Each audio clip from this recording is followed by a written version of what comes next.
Eh bien, bonjour tout le monde, on se retrouve aujourd'hui donc pour un exercice corrigé de microéconomie et nous allons nous intéresser à la théorie du producteur. Vous avez l'énoncé de l'exercice juste en dessous de la vidéo en description, vous avez un lien, vous cliquez sur le lien, vous tombez immédiatement sur l'énoncé de l'exercice. N'hésitez pas comme d'habitude à mettre sur pause si vous avez besoin de vous imprégner de l'exercice ou de le faire par vous-même avant de regarder la correction. Ok ? Bien. Alors, qu'est-ce qu'on nous dit? On nous dit une compagnie aérienne produit des voyages Paris-Nice en utilisant 3 facteurs. Le capital, les avions, le travail, les pilotes, les hôtesses, les stewards, et du carburant. Supposez que la fonction de production de la compagnie a la forme suivante. Alors, T égale 0,02 K puissance 0,25, L02, C 0,55. Okay. Donc on nous donne la fonction de production. Bon, d'habitude on écrit Q, enfin Q majuscule. Bon, là c'est T, c'est exactement la même chose. D'habitude on a 2 facteurs de production K et L. Là on en a rajouté un en plus qui est le carburant. Ça, vous allez voir, ça ne change strictement rien. Alors, première question. Si la compagnie utilise K égale 100, L égale 500 et C égale 20 000, calculez les productivités marginales associées à K, L et C. Bon. Donc on nous demande de déterminer des productivités, les productivités marginales des 3 facteurs de production et de remplacer K, L, C par ces valeurs-là. Bon, là, on va faire travailler un peu les dérivés. Alors, on va commencer par le... Allez, on va prendre dans l'ordre. On va commencer par le capital.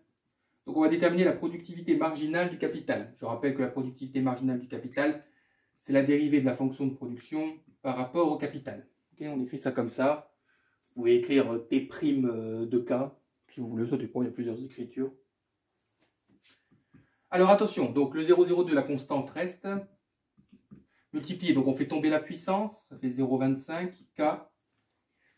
Sa nouvelle puissance, ce sera 0,25 moins 1, donc moins 0,75. Et L et C, eux, sont considérés aussi comme des constantes. Hein.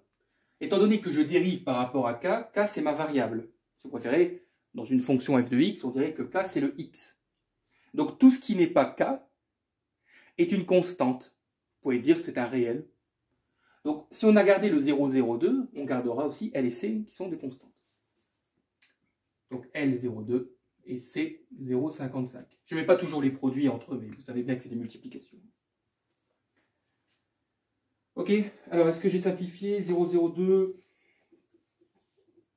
oui, ça fait 0,005, attention. Hein. Donc, 0,005 K moins 0,75 L 0,2 C 0,55. Et puis on nous donne les valeurs là. Bon, on va remplacer, hein, donc on va déterminer PMK de 100, 500 et 20 000. Bon là je m'adresse à des étudiants normalement de 3e année, hein, ou de 2e année aussi. Ça dépend les universités, les écoles.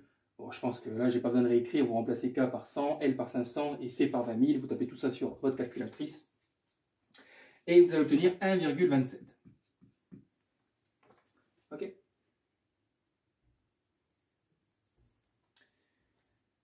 On va faire la même chose pour L. Donc on va déterminer, je vais remettre du bleu pour changer. On va déterminer P2, la productivité marginale de L. Donc c'est la dérivée de T par rapport à L. Donc ici la variable c'est L. Okay. Donc tout le reste ce sont des constantes. Donc on va garder 0,02 multiplié par K 0,25. Multiplié, donc on fait tomber la puissance de L. Donc 0,2. L 0,2 moins 1 moins 0,8. Et on laisse le C 0,55. 0,02 fois 0,2, ça fait 0,004. K 0,25. L moins 0,8. C'est 0,55. Attention surtout, hein, lorsque vous tapez sur vos calculatrices, attention à bien mettre des parenthèses. Hein, je vous conseille d'utiliser des calculatrices collège. C'est les meilleures. elles permettent d'éviter le maximum d'erreurs. Et donc en remplaçant par les valeurs, vous allez obtenir 0,0203. Ok? Et ensuite, il me reste PMC. Mettez sur pause hein, pour recopier. Okay. Donc la productivité marginale du carburant, c'est la dérivée de T par rapport à C. Donc on conserve K0,25, on conserve L0,2 et on multiplie par la puissance, donc 0,55. C'est 0,55 moins 1 moins 0,45. Ok. Et là, vous allez, pareil, vous remplacer par toutes les valeurs et vous obtenez 0,00139. Bon. Quasiment égal à 0. Hein. On ne peut pas dire que la productivité marginale soit élevée ici. Hein. Ça veut dire tout simplement que si j'augmente, si j'augmente le carburant de quelques unités, bah, la production ici T hein, augmentera. Enfin T, on nous dit que ce sont. Alors je reprends. Oui, c'est le nombre de kilomètres. Hein. Donc si vous augmentez un tout petit peu, si vous augmentez le carburant, vous allez augmenter le nombre de kilomètres parcourus, mais de manière quasiment infinitésimale. Hein. Le nombre de kilomètres parcourus ne variera pas énormément hein, suite à une variation du carburant. En tout cas au point indiqué. Bien. Ensuite, qu'est-ce qu'on nous dit? Ah oui, le TMST. On demande donc, quel est le TMST de K à L? Alors la lecture est importante, vous connaissez la formule. Hein, le TMST, c'est le rapport des productivités marginales. Donc ici, on nous demande le TMST de K à L. Mais pour savoir quelle productivité marginale je place au numérateur et laquelle je place au dénominateur, ben, il faut bien savoir lire. Lorsque vous avez cette expression, le TMST de K à L, d'ailleurs, on le note comme ça,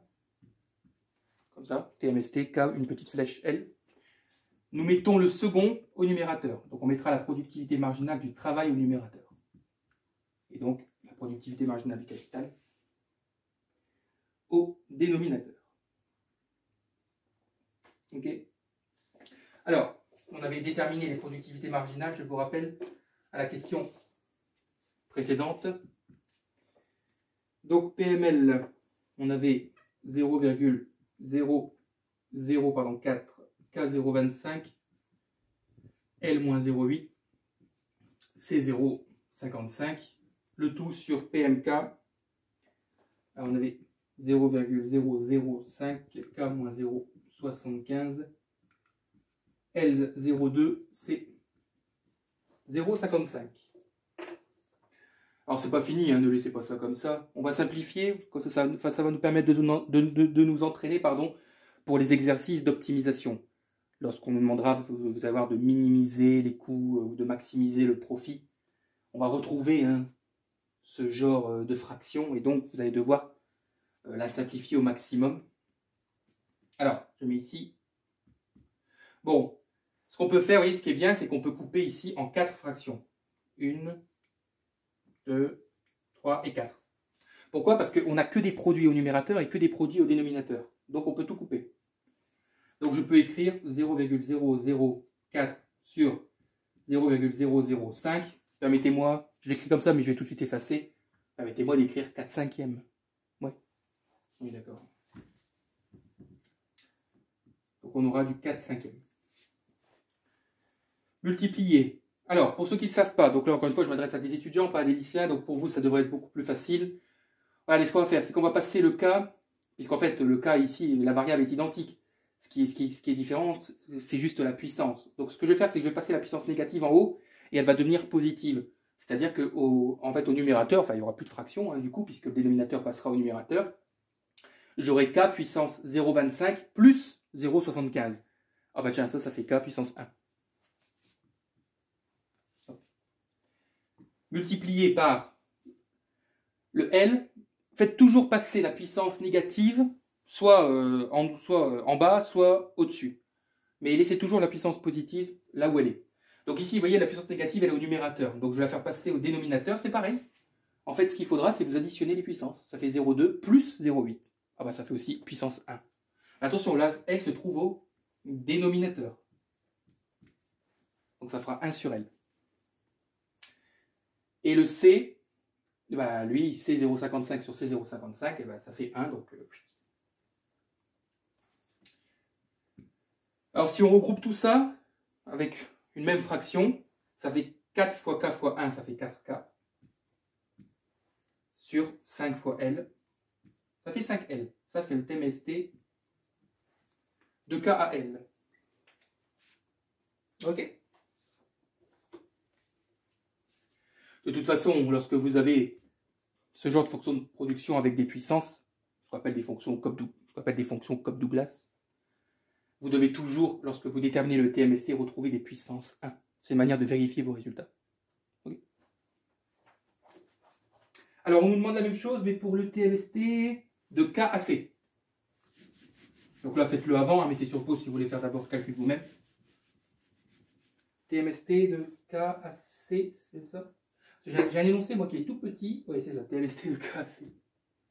Et donc là, du coup, qu'est-ce qu'on a dit? C'est le second au numérateur. Donc on aura PMC sur PMK. Très bien.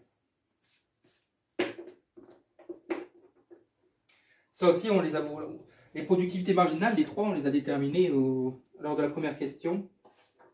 Alors PMC, moi j'avais tout de suite le résultat, c'est pas grave, on va refaire le calcul. Ah bah non, bah PMC il est ici. Bah c'est parfait. Voilà.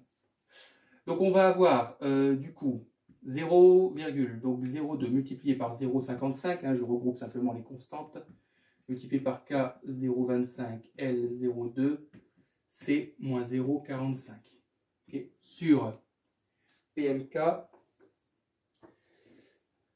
0,005 K moins 0,75 L02 C 0,55. Je vais chercher ma calculatrice.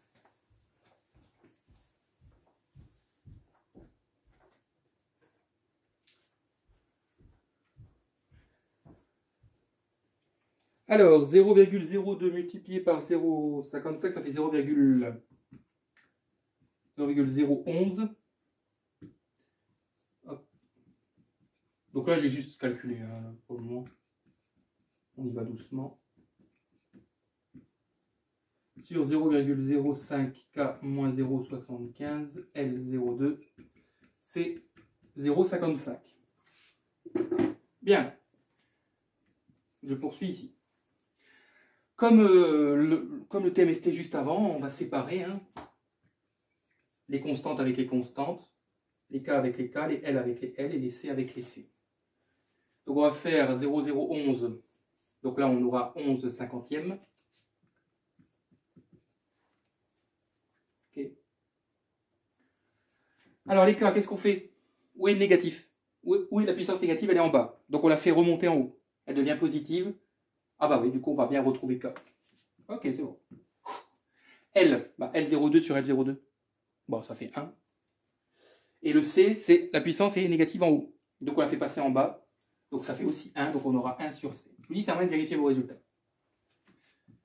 Et donc, si on regroupe tout, on aura 11K sur 50C.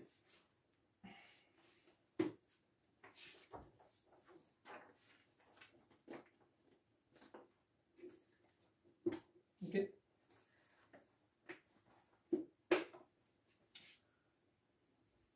Bon, je laisse un petit peu. Je vais mettre sur pause.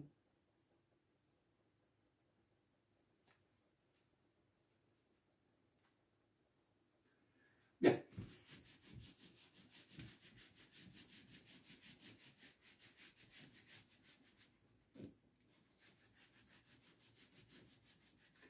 Question suivante. Les rendements.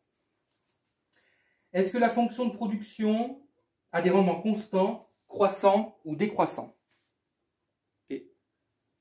Donc, est-ce que la fonction de production a des rendements constants, croissants ou décroissants? Les trois possibilités. Alors, il faut savoir ici que lorsqu'on s'intéresse au rendement, alors d'ailleurs, déjà il y a deux types de rendement. Il y a qu'on appelle les rendements d'échelle. Okay. Les rendements d'échelle, c'est ceux qui nous intéressent ici. C'est de se demander si, lorsque K varie, et L varie, et C varie, donc les trois facteurs de production varient, mais dans les mêmes proportions. Les mêmes proportions. Si K double, alors L doit doubler et C doit doubler. Alors, de combien variera la production? C'est ça la question qu'on se pose. Et donc, il y a trois possibilités, hein, croissant, constant ou décroissant. Et vous avez les autres rendements qu'on appelle les rendements marginaux.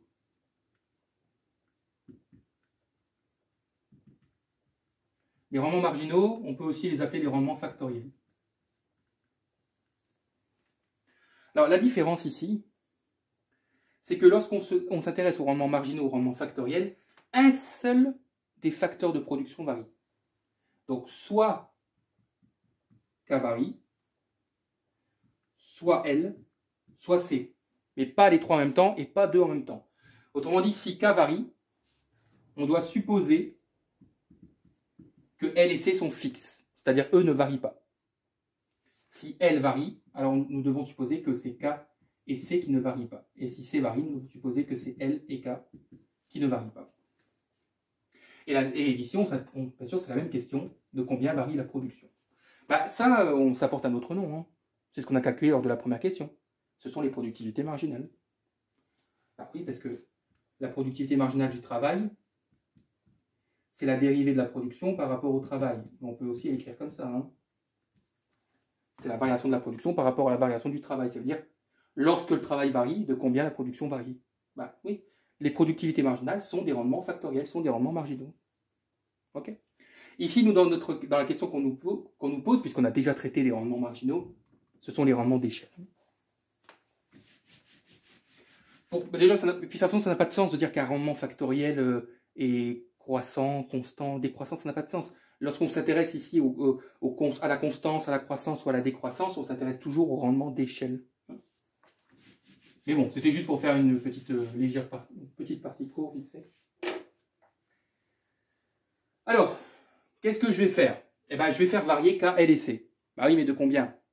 Bah, d'une constante qu'on va appeler lambda. Donc, on va supposer que K, L et C varient. Et cette variation, on va l'appeler lambda. Ça peut être 2, 3, 4. Vous voyez? On ne connaît pas. C'est une inconnue. Hein. Et donc, je peux déterminer une sorte de nouvelle production. C'est-à-dire que je peux me demander, mais à quoi sera égale ma nouvelle production? Je vais la noter T', si K, L et C varient de lambda. Bah, ça sera quoi la nouvelle production? Bah, ça sera 0,02. K, s'il varie de lambda, c'est-à-dire qu'il est multiplié par lambda. C'est-à-dire qu'au lieu d'avoir K, on aura lambda K. Imaginez-vous que lambda c'est 2. Comme ça, c'est plus facile pour vous, vous voyez. Ça fait 2K. Oui, ok, le capital double. Puissance 0,25. Attention aux parenthèses, hein, le lambda est inclus dans la parenthèse. L varie aussi de lambda. Et C varie aussi de lambda. Bon, là, on a du développement arithmétique. On va distribuer la puissance à lambda et à K. Donc, on va dire que ça fait lambda 0,25. K 0,25. Pareil pour les autres. Lambda 0,2, L 0,2. Et lambda 0,55, C 0,55. Oui. Vous allez voir pourquoi on fait tout ça, hein, où on veut en venir. On va regrouper les lambdas entre eux. Vous avez vu, on n'a que des multiplications ici. Donc ce qui est bien quand on n'a que des multiplications, c'est qu'on peut tout interchanger. Okay, on peut faire passer les choses au début, à la fin, ça ne change absolument pas le résultat. Donc je vais regrouper tous les lambda. Donc on aura lambda 0,25. Lambda 0,2 et lambda 0,55. Et tout le reste, je le remets, donc n'oubliez pas, je remets le 0,02, je remets le K 0,25, le L 0,2 et le C 0,55. Ouais. Ça va? Ah oui, mais lambda puissance quelque chose, soit lambda puissance quelque chose, soit lambda puissance quelque chose, qu'est-ce que je peux faire avec les puissances? Bah oui, propriété des puissances, les puissances, je peux les additionner. Tout à fait. Donc on aura lambda, 0,25 plus 0,2, ça fait 0,45. 0,45 plus 0,55, ah bah ça fait 1. Du coup, on se retrouve avec lambda. Mais c'est quoi le reste là, ça? C'est quoi ça? Bah c'est t. C'est la même chose. Donc notre nouvelle production sera égale à lambda multiplié par l'ancienne, lambda t. Conclusion, bah regardez, les facteurs varient de lambda. La production, elle varie de combien du coup? Bah, elle varie de lambda aussi. Puisque si les facteurs ont été multipliés par lambda et que la production est multipliée par lambda, bah, du coup tout le monde varie pareil. Donc la variation des facteurs de production est égale à la variation de la production. Eh bien, il n'y a pas à chipoter longtemps, on appellera ça des rendements constants. Constant. Ouais.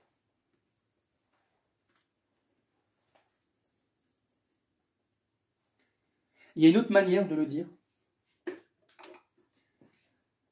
Là, c'est plus technique, hein. Attention. C'est qu'on peut dire que la fonction de production, là, la fonction t, on peut dire qu'elle est homogène de degré 1. Vous savez pourquoi on dit de degré 1? Parce que la puissance de lambda est égale à 1. C'est tout. La puissance de lambda aurait valu, je ne sais pas moi, 4, on aurait dit est homogène de degré 4. Tout simplement. C'est deux manières de dire aussi un peu la même chose. Alors vous allez voir, ce qui est bien, c'est que j'aurais pu vous expliquer dans quel cas, pour quel lambda, on a des rendements croissants, décroissants, mais on va le voir avec les deux questions qui suivent. Donc oui, on va y aller tout doucement. Bon, vous avez compris le principe, hein? On multiplie par lambda, on distribue la puissance, on regroupe les lambdas, on additionne les puissances, et ensuite on regarde, en fait, vous allez voir, on regarde la puissance du lambda. Là, ici, la puissance vaut 1, c'est pour ça qu'on dit que les rendements sont constants. Ok.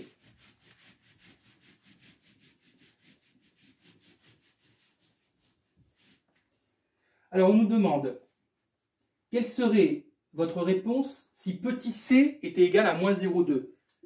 C'est-à-dire, en fait, on vous demande la même question. C'est-à-dire, est-ce que les rendements d'échelle sont croissants, constants, décroissants, si le petit c est égal à moins 0,2? Alors, c'est quoi le petit c? Pour savoir ce que c'est que le petit c, il faut remonter dans l'énoncé à la fonction de production du départ. On constate que le petit c, je vais vérifier en même temps, le petit c, c'est la puissance du L, qui est ici. C'est la puissance du L. Et on nous dit, est-ce qu'on aurait eu le même résultat? C'est-à-dire, est-ce que les rendements vont continuer à être constants avec une puissance qui vaut moins 0,2? Bah, allons-y. Alors, je vais noter, du coup, je vais réécrire. Alors, vous me permettez, hein, parce que moi j'ai un tableau, donc je peux le faire. Donc, vous réécrivez la fonction de production, mais au lieu de mettre L puissance 0,2, bah, vous mettez L puissance moins 0,2. Ok? Et du coup, bah, on va refaire ce qu'on a fait. Donc, on va multiplier par lambda, on va développer, et puis on verra bien. Donc, la nouvelle production sera égale à quoi? À 0,02 multiplié par lambda k puissance 0,25, multiplié par lambda L puissance moins 0,2, hein, du coup. On prend la nouvelle puissance, multiplié par lambda C, 0,55.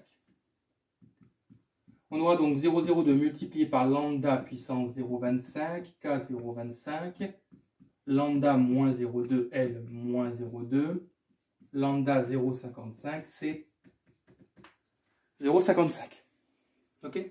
On regroupe les lambdas. Donc on va avoir lambda 0,25, lambda moins 0,2, lambda 0,55. Vous avez remarqué que je ne dis pas à chaque fois multiplier, multiplier, multiplier. Hein. Tout ça, c'est... Voilà. Multiplier, bon là oui, je vais quand même le dire. Par quoi? Bah, parce qu'il reste. Qu'est-ce qui reste? Bah, il reste 0,02, il reste K puissance 0,25, L moins 0,2 et C 0,55. Qu'est-ce qu'on fait des puissances de lambda? On les additionne. 0,25 moins 0,2, ça fait 0,05. 0,05 plus 0,55, ça fait 0,6. Donc on se retrouve avec lambda puissance 0,6. Et le reste, c'est quoi? Bah, c'est comme tout à l'heure. Le reste, vous remarquez que c'est T. Donc on a T' qui vaut lambda puissance 0,6 fois T. Qu'est-ce que on remarque? On remarque que la puissance du lambda, qu'on peut appeler alpha, est inférieure à 1, cette fois-ci. Ouais. Et bien lorsque la puissance du lambda sera inférieure à 1, vous aurez des rendements d'échelle décroissants.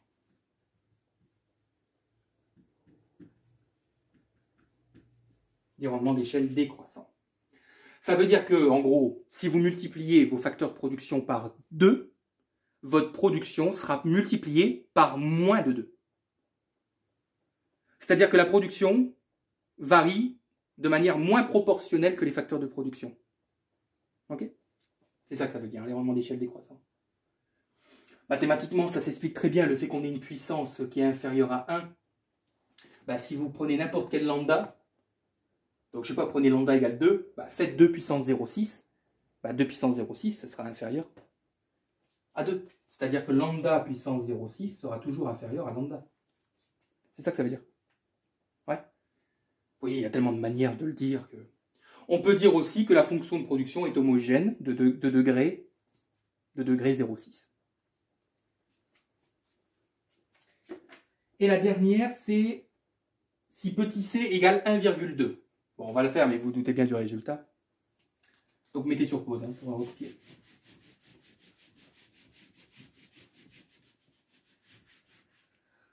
Donc, moi j'ai la chance d'avoir un tableau, donc je vais réécrire la fonction de production en remplaçant la puissance de L par 1,2. Et rebelote. Alors maintenant, allez, on y va. Donc T' égale 0,02. Lambda K 0,25. Lambda L 1,2. Et lambda C 0,55. Bon, vous me permettez de tout de suite simplifier. Faites plusieurs lignes, vous, si vous voulez, mais de toute façon, ça va donner ça. On aura lambda 0,25, lambda 1,2, lambda 0,55, et tout le reste, bah, on retrouvera T. On additionne les puissances. Alors, ça fait 1,45, 1,45 plus 0,55, ça fait 2. Donc, on aura lambda puissance 2. T' égale lambda au carré fois T. Du coup, qu'est-ce que ça implique? Bah, les facteurs de production ont été multipliés par lambda. La production est multipliée par lambda au carré. Vous me concédez que lambda au carré sera toujours plus grand que lambda. Ça veut donc dire que si vos facteurs doublent, si la quantité de vos facteurs double, la production, elle, va plus que doubler. Ici, en l'occurrence, elle va être multipliée par 4. Donc vos facteurs de production sont multipliés par 2, votre production est multipliée par 4. Okay, donc elle fait plus que doubler. On peut dire aussi que la puissance du lambda est plus grand que 1. Tout ça, c'est la même chose, ça implique que les rendements d'échelle sont croissants. Et donc que la fonction de production est homogène de degré 2.